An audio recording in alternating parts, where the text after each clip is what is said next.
En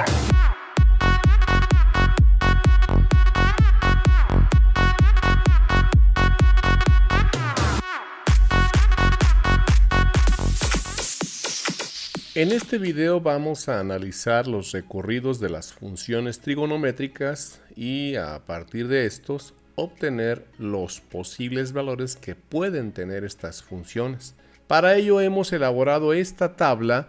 en la cual incluimos en esta primera columna las funciones y su definición en términos de un radiovector. Tomaremos el respectivo ángulo colocado en posición normal, es decir, con su vértice coincidente con el origen del sistema cartesiano y su lado inicial también coincidente con el semieje positivo de las abscisas, regularmente identificado como semieje positivo X. Así, iremos colocando los valores que cada función puede tener de acuerdo al cuadrante en que termine su ángulo de rotación. Para ello hemos agregado las columnas correspondientes para cada uno de los 4 cuadrantes con sus respectivos intervalos de 90 grados. El primer cuadrante de 0 a 90, el segundo cuadrante 90 a 180 grados, tercero de 180 a 270 grados y el cuarto cuadrante de 270 a 360 grados. Es decir, hemos considerado los 360 grados que forman el recorrido general de las funciones porque, como veremos más adelante, sus valores numéricos se repiten cíclicamente a intervalos de 90 grados y solo van cambiando los signos de acuerdo al cuadrante donde termine el ángulo.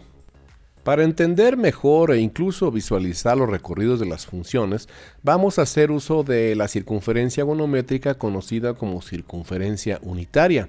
Se trata de una circunferencia de radio igual a la unidad o simplemente 1 con su centro en el origen, es decir, el punto 0,0 del sistema cartesiano. Como hemos indicado, el radio es igual a 1 y esto nos permite establecer las coordenadas de los puntos de intersección con los ejes cartesianos. Por ejemplo, el punto de intersección con el eje positivo X tiene coordenadas 1,0, el cruce con el eje positivo Y es 0,1, el del semieje negativo X es menos 1,0 y el cruce con el eje negativo en Y es 0,-1. Vamos a utilizar este graficador GeoGebra que nos permite simular el recorrido de este punto P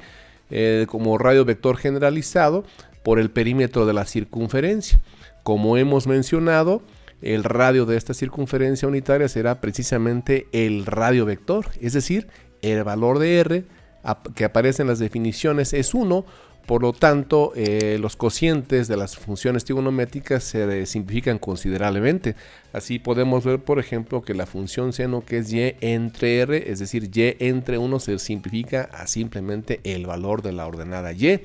Para el coseno, que es X entre R, será X entre 1, por lo tanto, la abscisa X del radiovector nos dará entonces el valor de la función del coseno. Previamente hemos configurado esta animación para que nos vaya proporcionando los valores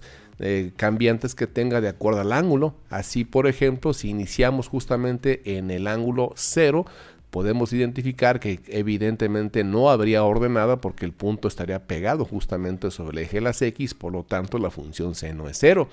Y en el caso de la función coseno, como estaría totalmente adherido, es decir, el radiovector quedaría justamente sobre el eje de las X, es decir, su longitud sería 1, por eso es que el coseno es igual a 1 y el cociente que nos indica la tangente, que es Y entre X, sería, como quien dice, seno entre coseno, es decir, 0 entre 1, y por eso el cociente de la tangente para 0 grados es precisamente igual a 0. Si vamos desplazando el valor del ángulo, podemos ir notando claramente en esta animación cómo los valores de la función seno y coseno van cambiando y por supuesto en consecuencia también van modificando la tangente. Así, por ejemplo, si analizamos de principio a fin los recorridos de la función seno, vemos que empezaría en 0 y al llegar a los 90 grados adquiriría el valor de 1, específicamente en 90 grados, y luego volvería a descender de 90 hasta 180 grados justamente y llegaría a 0 nuevamente en 180 grados, y en este punto es donde cambia específicamente su signo, es decir, a partir del tercer cuadrante y el cuarto cuadrante, todos los valores que se encuentren comprendidos para ángulos entre 180 y 360 grados tendrán una función seno con signo negativo, y por supuesto el valor más extremo sería justamente en 270 grados, que bajaría hasta -1. Por ello podemos entonces fácilmente afirmar que el valor de la función seno jamás va a rebasar los valores previsibles de 1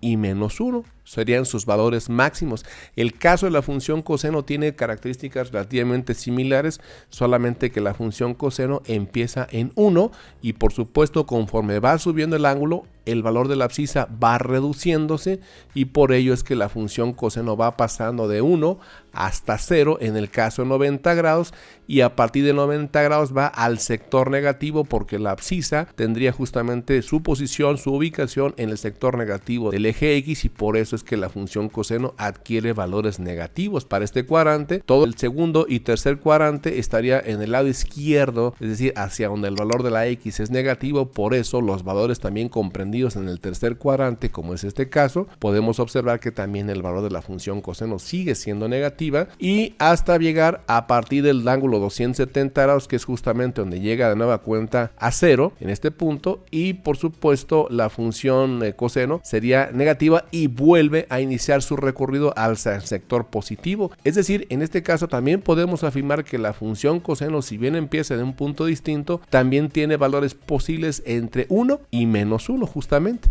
Para el caso de la función tangente, como es el cociente entre y y x, en el primer punto empezaría el cociente 0 y 1, que es obviamente 0, y aunque aquí la animación tiene un valor concreto y definido para la función de 90 grados, esto evidentemente tendría una indefinición, por lo tanto normalmente se le da el valor de infinito, y podemos entender que también para el segundo cuadrante tendrá un valor negativo, porque como es el resultado del cociente de y entre x, es decir, un valor positivo de la ordenada y un valor negativo de la abscisa, por eso es que la tangente adquiere valores negativos. En el caso del tercer cuadrante, de manera concreta, tanto la y como la x son negativas, por eso podemos observar que el cociente para un valor comprendido entre 180 y 270 grados será un valor positivo, porque estaríamos dividiendo menos entre menos, y por supuesto el resultado será un valor positivo. En el caso del cuarto cuadrante, en este cociente tendríamos y sobre x, pero la y es negativa, y por lo tanto el cociente más entre menos nos resulta en un valor negativo para la tangente. Por supuesto que los valores de las funciones recíprocas siguen exactamente la misma lógica de los signos de las funciones primitivas, es decir, el signo que tenga la función seno será justamente el signo que tenga la función cosecante. Los signos que acompañan a la función coseno a lo largo de sus diferentes recorridos por todos los 4 cuadrantes serán exactamente los mismos que tenga la función secante, y también es el caso de la tangente y la cotangente. Además de las afectaciones que ya mencionamos en los signos para las funciones recíprocas, es decir, la cotangente, la secante y la cosecante, vamos ahora a analizar las repercusiones de los cocientes de y, x y r. En el caso específico de la cotangente vemos que no habría ninguna restricción, toda vez que al dividir x entre y, es decir, la operación contraria de y entre x, solamente cabrían las alternativas de haber indeterminaciones en los puntos donde el divisor sea 0. Específicamente estamos hablando, por ejemplo, en el caso de la cotangente, justamente cuando iniciamos en 0, porque tendríamos que aquí en este punto específicamente la y es igual a 0, por lo tanto tendríamos una indeterminación de dividir 1 entre 0, entonces aquí se le da o se le asume por defecto que el valor de la cotangente de 0 grados es un valor infinito, y por supuesto conforme vaya creciendo, es decir, hasta el punto donde ahora el valor de la x sea 0 y el valor del seno en este caso es 1, pues tendríamos obviamente que 0 entre 1 nos da justamente 0, por lo tanto la cotangente se va a mover en intervalos de 0 a 90 grados con valores posibles de 0 hasta infinito o de 0 hasta menos infinito. Es decir, no tendrá ninguna restricción. Así podemos afirmar entonces que los valores para la tangente y la cotangente incluyen a todos los números reales.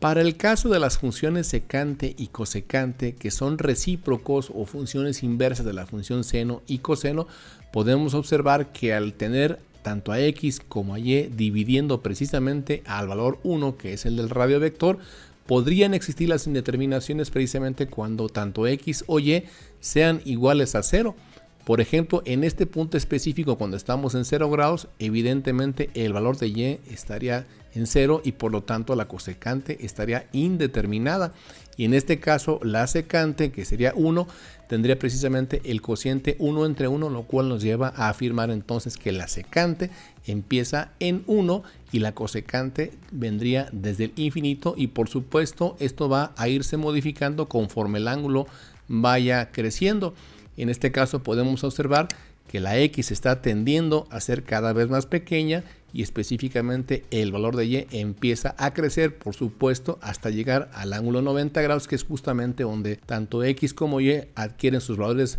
mínimo y máximo, es decir, la x ahora es 0, por lo tanto la secante en este punto se indetermina, quedaría 1 entre 0, lo cual nos lleva a una indeterminación que regularmente, vuelvo a insistir, se le adjudica el valor de infinito. Y en el caso de la cosecante tendríamos 1 entre 1, es decir, el valor de la cosecante en todo el primer cuadrante viene desde infinito a 1 y en el caso de la secante va de 1 a infinito. Este comportamiento se va a ir repitiendo en el segundo y en el tercer cuadrante, donde simplemente lo único que va a ir ocurriendo es el respectivo cambio de los signos producto de los cocientes, es decir, cuando la x sea negativa, por ejemplo en el tercer cuadrante, evidentemente la secante también será negativa, y en el caso de la cosecante, puesto que también la y es negativa, entonces el signo de la cosecante será negativa, como ya mencionamos anteriormente. Así entonces, los recorridos totales para las funciones cosecante y secante hacen una restricción clara, es decir, la función secante y la función cosecante jamás podrán tener valores que estén comprendidos entre -1 y 1,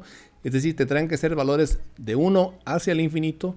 o del menos infinito hasta el 1, es decir, entre -1 y 1 nunca tendremos valores para la secante y la cosecante.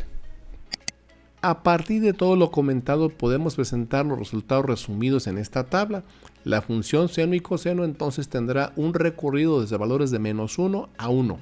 La función tangente y la cotangente tendrán recorridos posibles en cualquier número real, y en el caso de la secante y de la cosecante se excluye de su recorrido valores entre -1 y 1. Quiere decir entonces que la función secante y la cosecante tendrán valores desde menos infinito hasta -1 y solamente de 1 hasta infinito. Es decir, el valor o el intervalo entre -1 y 1 no tienen valores las funciones secante y cosecante. En nuestro siguiente video analizaremos mediante el teorema del ángulo equivalente cómo reducir los valores numéricos de cualquier función a un ángulo comprendido entre 0 y 90 grados. Con tus pulgares arriba te agradezco que veas nuestros videos, que te suscribas a nuestro canal y actives la campanita para que estés siempre atento a todas nuestras aportaciones.